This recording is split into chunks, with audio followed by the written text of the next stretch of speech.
Hey guys, welcome back to my channel. अगर आपने subscribe नहीं किया तो प्लीज़ सब्सक्राइब कर लीजिए ताकि आपको आने वाले टाइम पे नोटिफिकेशन मिलते रहेंगे।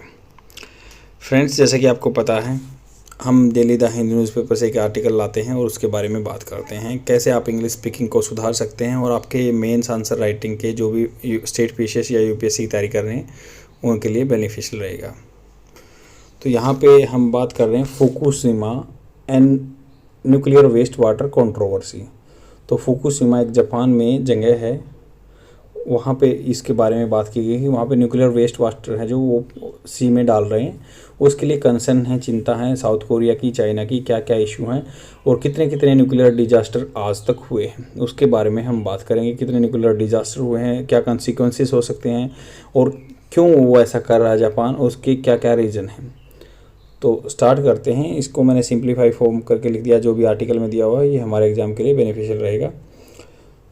तो यहाँ पे बात कर रहे हैं कि जापान प्लान टू रिलीज़, तो जापान का प्लान जो है रिलीज करने का ओवर 1 मिलियन टन, 1 मिलियन में 10 lakh ton of water which is claim to be treated, मतलब विच इज़ जिसको क्लेम किया जा रहा है कि टू बी ट्रीटेड, जिसको ट्रीटेड किया जा रहा है, to be treated but potentially radio active, और रेडियो एक्टिव है from the Fukushima nuclear power plant into the sea. Nuclear power plant sea में डाला जा रहा है। पावर प्लांट से हैज़ स्पार्क्ड, मतलब चिंगारी डाल दी है, strong opposition and anxiety among the neighbouring country.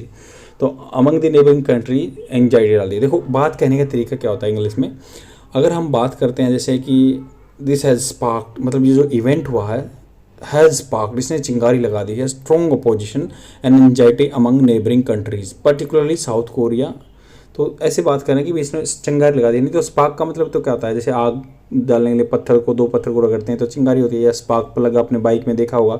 तो ऐसे ही इंग्लिश का यूज़ देखो यहाँ पे यूज़ किया, अच्छे से किया गया है। पर्टिकुलरली मतलब अगर सही एग्जैक्टली बात करें तो साउथ कोरिया भी है उनमें। एंड फुकुशिमा वाटर इशू क्या है, फुकुशिमा वाटर इशू, फुकुशिमा जगह का नाम है। 2011 में 2011 में आफ्टर ए मैसिव अर्थक्वेक या जो सुनामी आई थी, releasing large amount of radio active materials into the environment. तो इन्वायरमेंट में बहुत सारा रेडियो एक्टिव जो है, रेडियो एक्टिव क्या है, जो कि रेडिएशन छोड़ते हैं, ऐसा कोई मटेरियल इन्वायरमेंट में चला गया। No that's were initially attributed, बताया कि इससे कोई डेथ नहीं हुई to the incident, although around 18,000 people, लगभग क्या है 18,000 आदमी लॉस्ट कर गए थे उनकी life as a result of the earthquake and tsunami. Since then, तब से ही Japan has been storing the cooling water. तो सिंस देन, तब से ही Japan has been storing the cooling water for nuclear fuel and rain and ground water. तो तब से ही जापान क्या स्टोर कर रहा है कूलिंग वाटर को for nuclear fuel, rain and ground water seeping in through the damage reactor buildings in large tanks on site. तब से ही जापान स्टोर कर रहा है cooling water for nuclear fuel and rain ground water seeping through the damage reactor buildings in the large tanks on site. तब से ही Japan store कर रहा है कूल वाटर को न्यूक्लियर फ्यूल्स के लिए एंड रेन के लिए एंड ग्राउंड वाटर के लिए, शिपिंग थ्रू, उनसे पानी जा रहा है, damage reactors buildings in the large tanks on site. Recent development, अब हाल ही में जो डेवलपमेंट हुए हैं of the issue, the water is treated using A filtering system called advance liquid processing system, ALPS। तो यहाँ पे बात कर रहे हैं वाटर को ट्रीट किया जाता है फिल्टरिंग सिस्टम के द्वारा, जिसको कहते हैं advance liquid processing system, which removes most of the radioactive elements except for tritium and hydrogen isotope that is difficult to separate, जिनको difficult है separate करना। जापान से it has no space to keep storing the water। Japan कहता है कि भाई उनके पास कोई भी अब तक यहाँ पे आपने क्या जाना कि भाई रिसेंट इशू हुआ हुआ है कि वो एक टेक्नोलॉजी यूज़ कर रहा है, एडवांस लिक्विड प्रोसेसिंग सिस्टम है जो रिमूव करता है रेडियो एक्टिव एलिमेंट्स को, एक्सेप्ट एक कुछ चीज़ को छोड़ के, ट्रीटियम को ट्रीट नहीं कर पाता है, जो कि हाइड्रोजन का आइसोटोप है, और जिसको डिफ़िकल्ट भी करना, सेपरेट अलग करना अलग है। जापान से it as no say it, ये बीच में गैप होगा इन अक्षरों में, sorry for that, and has no space to keep storing the water and that releasing into the sea. उनके पास कोई जगह नहीं है जहाँ पे पानी वो स्टोर कर सकें, इसलिए रिलीज कर रहे हैं with the help of the international atomic energy efficiency, जो है एटॉमिक एनर्जी है, is assisting Japan to release the water into the sea. अगर हम बात करें, tritium is radio active and has half life of about 1.5, ये तो इकट्ठा इनमें गैप आएगा कि ट्रीटियम क्या है, रेडियो एक्टिव संस्थान से इसकी हाफ लाइफ 12.5 साल रहती है। रेज कंसर्न क्या है, south Korea's fear, south Korea के डर हैं, the water release will contaminate it's water, जो पानी होगा उसका पानी गंदा हो जाएगा, साल्ट एंड सी फूड को ख़राब कर देगा, affecting it's fishing industry and public health, fishing industry को ख़राब कर देगा, आदमियों की ऑटोमेटिकली हेल्थ ख़राब हो जाएगी जो उनको खाएंगे। जो increase demand for salt in the South Korea has led to nearly 27% search, तो अगर साल्ट की डिमांड वहाँ साउथ कोरिया में बढ़ी हुई है, 27% प्राइस बढ़ गए हैं, attributed to both stockpiling and stockpiling हो रहा है वहाँ पे, जमाखोरी कर रहे हैं आदमी, external factor like weather and lower production, मौसम की वजह से लोअर प्रोडक्शन भी हो रहा है, इसलिए वहाँ पे नमक की भी दिक्कत है। अगर मान लो समुद्र के पानी से नमक बनाएंगे तो वो पहले से ही रेडियो एक्टिव सब्सटेंसेस है, ट्रीटियम है, जो हाइड्रोजन का आइसोटोप है वो उसमें डाल देंगे, तो जापान कैसे, how can it possible they will produce salt out of that particular sea water.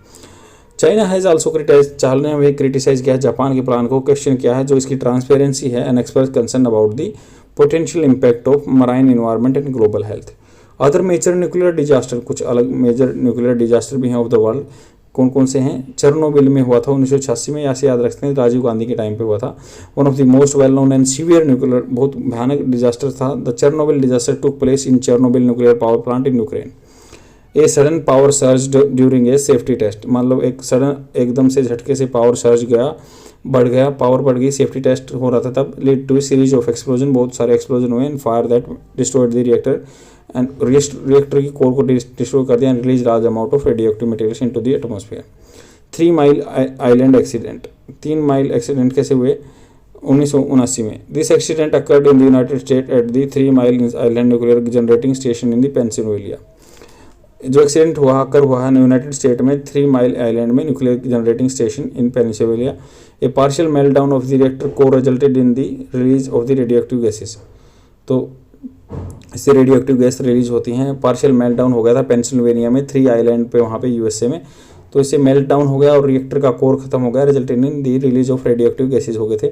अब ये छितम डिजास्टर है 1957 में था, ये प्लेस हुआ था Mayak production association in the Soviet Union, जो अब रशिया बोला जाता है। It involve nuclear waste storage tank explosion, जो स्टोरेज टैंक था वो एक्सप्लोज हो गया, उड़ गया, and releasing a significant amount of radioactive elements in the environment. इससे भी इन्वायरमेंट में बहुत सारे रेडियो एक्टिव एलिमेंट हो गए। तो 1957 में तो पूरा आर्टिकल ये बात करता है कि भाई जो फुकुशिमा जगह है वहाँ पे ये बोल रहे हैं कि हम अपना पानी रिलीज करेंगे, उससे साउथ कोरिया को चिंता है क्योंकि उनके पास साल्ट का प्राइस महंगा हो गया है, वेदर कंडीशन से यहाँ वहाँ प्रोडक्शन कम हो रहा है, कुछ भी ऐसे फैक्टर हैं कि आदमी होर्डिंग कर रहे हैं, जमाखोरी कर रहे हैं, इससे साल्ट के प्राइस बढ़ गए। तो उस गंदे पानी से वो रेडियो एक्टिव सब्सटेंस जिसमें हाइड्रोजन का आइसोटोप मिला है ट्रीटियम, और वो जिसको परकुलेट करना जो भी टेक्नोलॉजी जापान यूज़ कर रहा है उससे अलग करना अलग डिफरेंट है, मुश्किल है।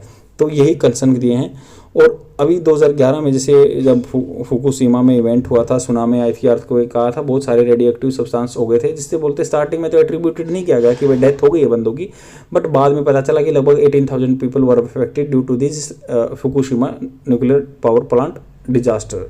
तो उसके बाद अगर हम बात करें चेरनोबिल, एक यूक्रेन में भी जगह है, वहाँ पे भी डिजास्टर हुआ था 1986 में जब राजीव गांधी के टाइम पे। तो उससे भी रेडियो एक्टिव सब्सटेंस थे जो रिलीज हो गए थे, कोर ज़्यादा हीट हो गया था वहाँ पे, जैसे एक से एक आग लगती गई और जो इवेंट ऑफ द स्टार्ट हो गई उससे डिफ़िकल्टी आई वहाँ पे भी।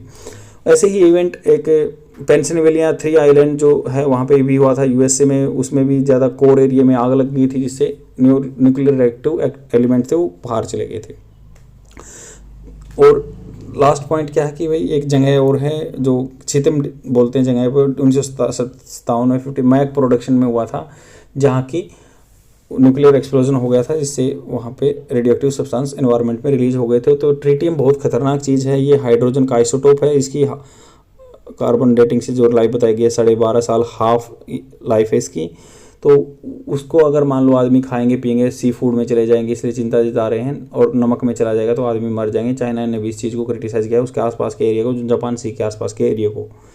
और ये पूरी मान लो सही बात भी है क्योंकि जो टेक्नोलॉजी यूज़ कर रहे हैं वो अच्छी तरह से फिल्टर नहीं कर पा रही है, जिससे आगे आने वाले और कंट्रियों को भी असर पड़ सकता है। तो इसको बोलते हैं advance liquid processing system, liquid को प्रोसेस करने वाला एडवांस सिस्टम है।